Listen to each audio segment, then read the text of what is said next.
সবাইকে স্বাগত জানাচ্ছি বিডি দর্পণে। আপনাদের সাথে আছি আমি রিক্তা ইসলাম। হোয়াইট হাউস বিশ্বের সবচেয়ে ক্ষমতাধর ব্যক্তিটির বাসভবন ও অফিস। অনেকে বলেন মার্কিন প্রেসিডেন্টের এই ঠিকানা থেকেই ঠিক করা হয় বিশ্ববাসীর ভাগ্য। 220 বছর আগে নির্মিত এই বাড়িটি দেখতে কেমন? ওভাল অফিস, সিচুয়েশন রুমের মতো আর কি কি আছে এখানে? এই বাড়ির নিরাপত্তা ব্যবস্থাই বা কেমন? সেসব নিয়ে আজ আমরা আলোচনা করব।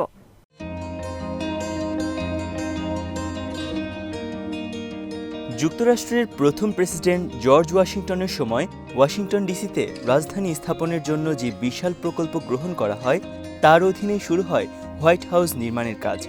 দিনটি ছিল 1792 সালের 13ই অক্টোবর। এর নির্মাণ কাজের জন্য বেলে পাথর আনা হয়েছিল ক্রোয়েশিয়া থেকে। অবশ্য এই বিষয়ে ভিন্ন মতও আছে। ভবনটির নকশা করেছিলেন আইরিশ স্থপতি জেমস হোবান। এর আগের বছর সাউথ ক্যারোলিনা সফরে গিয়ে হোবানের একটি নির্মাণ কাজ দেখে মুগ্ধ হয়েছিলেন প্রেসিডেন্ট ওয়াশিংটন। এরপর তিনি ওই স্থপতিকে ডেকে পাঠান এবং তার নকশাই পছন্দ করেন।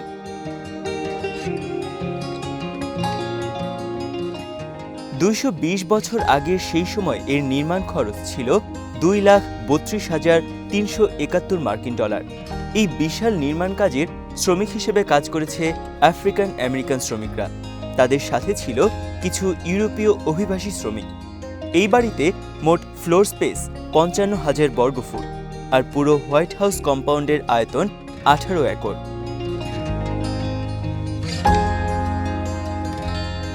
নির্মাণ কাজ শুরু করলেও জর্জ ওয়াশিংটন হোয়াইট হাউসে থাকতে পারেননি। তার সময় ওয়াশিংটনের রাজধানীর অবকাঠামো নির্মাণ না হওয়া পর্যন্ত অস্থায়ী রাজধানী ছিল পেনসিলভানিয়া অঙ্গরাজ্যের ফিলাডেলফিয়াতে। 1800 সালে নির্মাণ কাজ শেষ হয় হোয়াইট হাউসে। ওই বছর 1 নভেম্বর প্রথম প্রেসিডেন্ট হিসেবে হোয়াইট হাউসে ওঠেন জন অ্যাডামস। তিনি ছিলেন যুক্তরাষ্ট্রের দ্বিতীয় প্রেসিডেন্ট।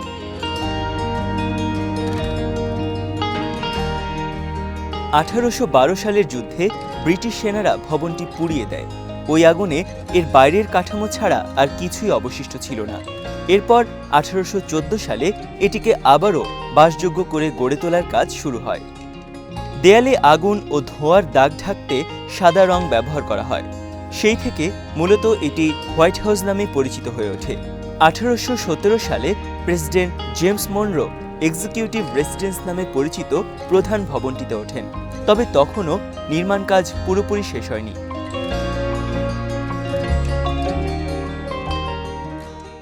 প্রেসিডেন্ট থিওডোর রুজভেল্টের সময় হোয়াইট হাউসের ওয়েস্ট উইং তৈরি করা হয় এবং সেখানে প্রেসিডেন্টের অফিস রুমে স্থানান্তরিত করা হয়। পূর্ব দিকে সীমানা প্রাচীরের কাছে একটি ভবন এটি। আর ওভাল অফিস হিসেবে খ্যাত প্রেসিডেন্টের অফিস কক্ষ প্রতিষ্ঠা করেন প্রেসিডেন্ট উইলিয়াম হাওয়ার্ড ট্যাফট। তবে বর্তমানে যেখানে ওভাল অফিস অবস্থিত সেটি তৈরি হয়েছে প্রেসিডেন্ট ফ্রাঙ্কলিন রুজভেল্টের সময়। ওয়েস্ট উইংয়ের দ্বিতীয় তলায় এক পাশে এই অফিসটি তৈরি করা হয়। এর জানালার ঠিক নিচেই গোলাপের বাগান। এরপর থেকে এই ওভাল অফিস প্রেসিডেন্টের কার্যালয় হিসেবে ব্যবহৃত হয়ে আসছে। ডিম্বাকৃতির হওয়ার কারণেই অফিসটির এমন নাম।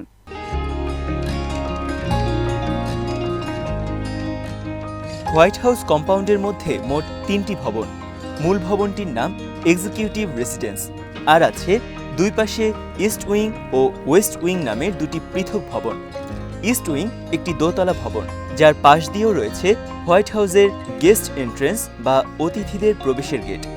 বিভিন্ন সামাজিক অনুষ্ঠানে আমন্ত্রিত অতিথিরা এই গেট দিয়ে হোয়াইট হাউসে প্রবেশ করেন। ইস্ট উইংয়ের দ্বিতীয় তলায় ফার্স্ট লেডির অফিস। এই ফ্লোরের অন্যান্য রুমগুলো তার স্টাফদের জন্য নির্ধারিত। গোয়েন্দা বিভাগের জন্য একটি রুম রয়েছে সেখানে।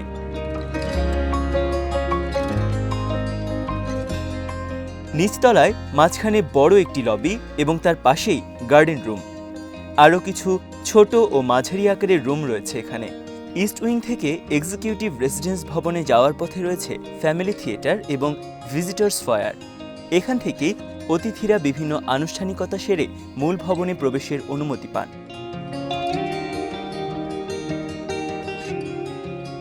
মূল ভবন অর্থাৎ এক্সিকিউটিভ রেসিডেন্সের উত্তর ও দক্ষিণ পাশের প্রবেশদ্বারে রয়েছে অনেকটা একই ধরনের কয়েকটি পিলারযুক্ত বারান্দা। উত্তর ও দক্ষিণ পাশকে যথাক্রমে সাউথ প্রোটিকো ও নর্থ প্রোটিকো নামে ডাকা হয়। সাউথ প্রোটিকোর দুই পাশ দিয়ে নেমে গেছে দুটি সিঁড়ি। এই ভবনের বেসমেন্টে রয়েছে কয়েকটি স্টোর রুম, লন্ড্রি, বৈদ্যুতিক ও এয়ার কন্ডিশন কন্ট্রোল রুম। আরেকটি সাব বেসমেন্টে রয়েছে একই ধরনের কিছু রুম।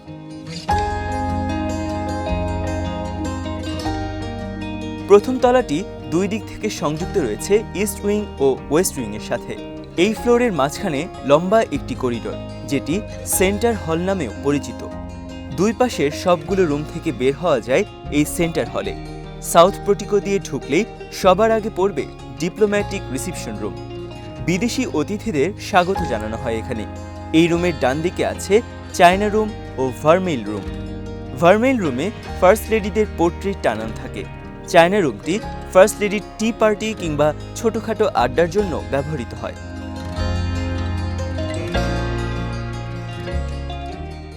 ডিপ্লোম্যাটিক রিসেপশন রুমের বাম দিকে ম্যাপ রুম, চিকিৎসক ও গৃহকর্মীদের রুম। প্রেসিডেন্টের বেশিরভাগ টিভি ইন্টারভিউ ধারণ করা হয় ম্যাপ রুমে। আরও আছে লাইব্রেরি, কিউরেটর রুম, গোয়েন্দা সংস্থার রুম ও রান্নাঘর। এছাড়া ফ্লাওয়ার শপ, কার্পেন্টারদের রুম ও লম্বা একটি লন রয়েছে একেবারে নর্থ পোর্টিকোর কাছাকাছি।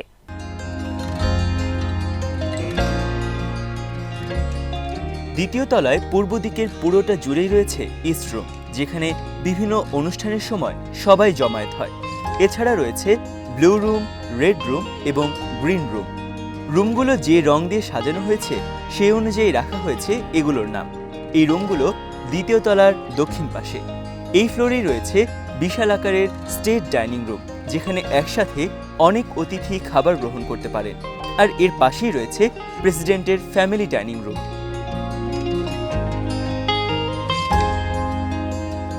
তৃতীয় তলাটি মূলত প্রেসিডেন্টের বাসস্থান। এই ফ্লোরের রুম বিন্যাস গত 200 বছরে অনেকবার পরিবর্তিত হয়েছে প্রেসিডেন্ট ও ফার্স্ট লেডিদের পছন্দ মতো। এখানে প্রেসিডেন্টের বেডরুম সহ রয়েছে মোট 5টি বেডরুম। এছাড়া একাধিক sitting room, dining room, kitchen, প্রেসিডেন্টের প্রাইভেট রুম ও স্টাডি রুম আছে। ফ্লোরের মাঝখানে আছে একটি সেন্টার হল, যেটিতে সবগুলো রুম থেকে বের হওয়া যায়।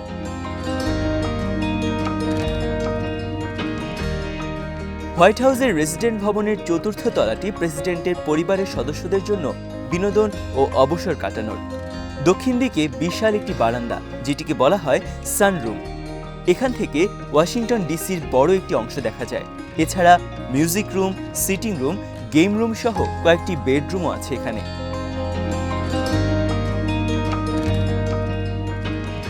হোয়াইট হাউসের আরেকটি গুরুত্বপূর্ণ অংশ ওয়েস্ট উইং, যেখানে অবস্থিত প্রেসিডেন্ট ও তার স্টাফদের অফিস। পশ্চিম দিকের দেয়াল ঘেঁষে থাকা ভবনটি বাইরে থেকে দেখে দোতলা মনে হলেও এটি আসলে 3 তলা। নিচতলাটি অনেকটা বেসমেন্টের মতো। নিরাপত্তার কথা মাথায় রেখে অত্যন্ত সুরক্ষিত করে এটি বানানো হয়েছে। এখানে briefing room, video conference room ছাড়াও রয়েছে সিক্রেট সার্ভিস, হোমল্যান্ড সিকিউরিটি, নৌবাহিনী রুম। এছাড়া এক কোণায় রয়েছে জন এফ কেনেডির কনফারেন্স রুম। তবে এই রুমটি সিচুয়েশন রুম হিসেবেই পরিচিত। এই রুম থেকে মার্কিন প্রেসিডেন্ট বিশ্বের যে কোনো প্রান্তে থাকা তার সেনাবাহিনীকে আদেশ দিতে পারেন।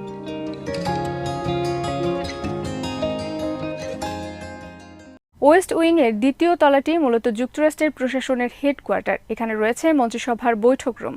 দক্ষিণ পশ্চিম কোণায় প্রেসিডেন্টের অফিস রুম, যেটি ওভাল অফিস নামে খ্যাত। এছাড়া vice president, national security adviser, chief of staff, press সেক্রেটারির রুমও এখানে। ওয়েস্ট উইং এর দ্বিতীয় তলাটি রেসিডেন্স ভবনের সাথে যুক্ত। দুই ভবনের সংযোগস্থলে রয়েছে প্রেস ব্রিফিং রুম। তৃতীয় তলায়ও রয়েছে গুরুত্বপূর্ণ কিছু কর্মকর্তার অফিস।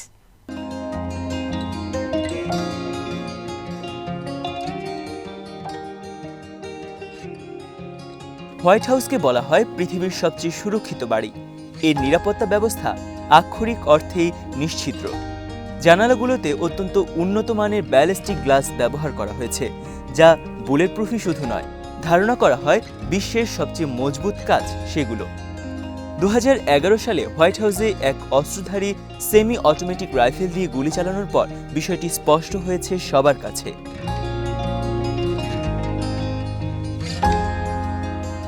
এই বাড়ির আশেপাশের এলাকাকে নো ফ্লাই জোন হিসেবে ঘোষণা করা হয় 2001 সালের 9/11 হামলার পর। কোনো আকাশযান ওই এলাকা থেকে উড়তে পারবে না। তবে 2019 সালের নভেম্বরে একটি বিমান ওই এলাকায় ঢুকে পড়ার পর হোয়াইট হাউসে ফুল স্কেল অ্যালার্ট জারি করা হয়। আর তখনই জানা যায় হোয়াইট হাউসের নিরাপত্তার জন্য এয়ার ডিফেন্স সিস্টেম মোতায়েন রয়েছে। অনেকেই বলছেন সেটি অ্যাভেঞ্জার এয়ার ডিফেন্স সিস্টেম, যাতে রয়েছে 8টি স্ট্রিঞ্জার মিসাইল ও একটি M3 মেশিন গান।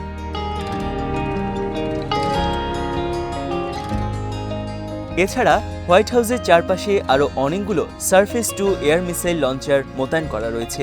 এগুলো সবই লোকচক্ষুর আড়ালে। এই বাড়ির প্রতি ইঞ্চি জায়গায় লাগানো রয়েছে উন্নত মানের ইনফ্রারেড সেন্সর, যা নিরাপত্তা ব্যবস্থায় সামান্যতম গড়মিলও ধরিয়ে দেয়। কোনো হ্যাকার এই সেন্সর অকার্যকর করার চেষ্টা করলেও বেজে উঠবে অ্যালার্ম।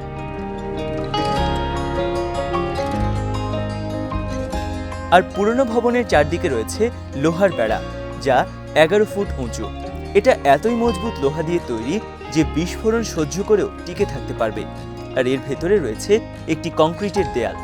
এছাড়া হোয়াইট হাউসে কয়েকশো অস্ত্রধারী নিরাপত্তা কর্মী, সিক্রেট সার্ভিস এজেন্ট প্রতি মুহূর্তে পাহারা দেয়। আরও আছে অত্যন্ত ভয়ঙ্কর প্রশিক্ষিত কুকুর। হোয়াইট হাউসে আছে বেলজিয়ান মেলিনয়েস প্রজাতির অনেকগুলো কুকুর। এর বাইরে চারপাশে বিশাল এলাকা জুড়ে সারাক্ষণ চোখ রাখে সিক্রেট সার্ভিসের সদস্যরা। হোয়াইট হাউসের ভবনগুলো কিংবা চারপাশের অনেক ভবনের ছাদে অবস্থান নিয়ে থাকে এসব নিরাপত্তা বাহিনীর স্নাইপাররা।